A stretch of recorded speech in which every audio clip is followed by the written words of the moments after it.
बांग्लादेश के लिए भारत हमेशा से बिग ब्रदर रहा है। अमेरिका ईरान युद्ध से बांग्लादेश में पेट्रोल डीजल की भारी किल्लत शुरू हो गई है। इस संकट से उबारने के लिए भारत ने 5,000 टन डीजल बांग्लादेश भेजा है, जबकि इस किल्लत के बाद पाकिस्तान में हाहाकार मचा हुआ है। स्कूल, कॉलेज, ऑफिस बंद कर दिए गए हैं या फिर वर्क फ्रॉम होम कर दिया गया है, लेकिन बांग्लादेश को भारत बिग ब्रदर ने बचा लिया है। बांग्लादेश पेट्रोलियम कॉरपोरेशन के चेयरमैन मोहम्मद रेजानुर रहमान ने बताया कि भारत से बांग्लादेश में पाइपलाइन के जरिए 5,000 टन डीजल इंपोर्ट किया जा रहा है। पिछले एक साल में बांग्लादेश से खराब हुए रिश्ते अब पटरी पर लौटने लगे हैं।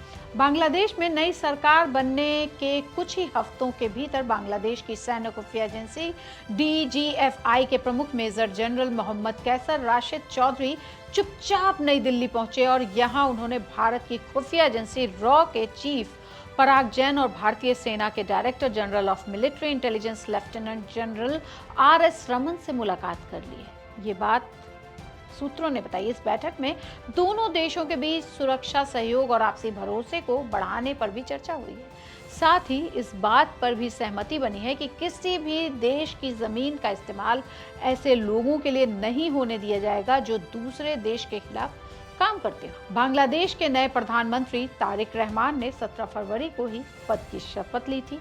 इसके बाद कुछ ही दिन बाद 23 फरवरी को मेजर जनरल चौधरी को DGFI का प्रमुख बनाया गया, जो रहमान द्वारा सेना के शीर्ष स्तर पर किए गए बड़े बदलाव का हिस्सा है। यहाँ यह भी जानना जरूरी है कि पाकिस्तान सबसे बड़ी बात यह है कि मेजर जनरल चौधरी की भारत यात्रा को मेडिकल इमरजेंसी वाला बताया गया, लेकिन माना जा रहा है कि इसके पीछे सुरक्षा से जुड़ी अहम बातचीत हुई।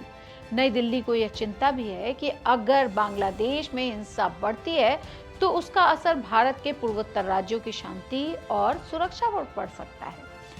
पिछले कुछ महीनों में भारत ने भी संकेत दिए हैं कि वह तारिक रहमान की पार्टी BNP के साथ रिश्तों को सामान्य बनाने पर जोर दे रहा है। 31 दिसंबर 2025 को भारत के विदेश मंत्री S जयशंकर ढाका गए थे और वहां उन्होंने तारिक रहमान से करीब आधे घंटे मुलाकात भी की थी। इस दौरान उन्होंने रहमान की मां और पूर्व प्रधानमंत्री खालिदा जिया के निधन पर भारत की ओर से PM के शोक संदेश भी उनको दिया था। इसके अलावा लोकसभा स्पीकर ओम बिरला और विदेश सचिव विक्रम मिस्री भी पिछले महीने रहमान के शपथ ग्रहण समारोह में शामिल हुए थे। इसे भी दोनों देशों के रिश्तों को सुधारने की कोशिश के तौर पर देखा जा रहा है। हालांकि भारत और बांग्लादेश के बीच अभी भी कई चुनौतियां हैं, क्योंकि पूर्व प्रधानमंत्री शेख हसीना अभी भारत में हैं, जबकि बांग्लादेश की अदालत ने उन्हें 2024 के छात्र आंदोलनों को दबाने के मामले में गैर हाजिरी में मौत की सजा सुनाई है।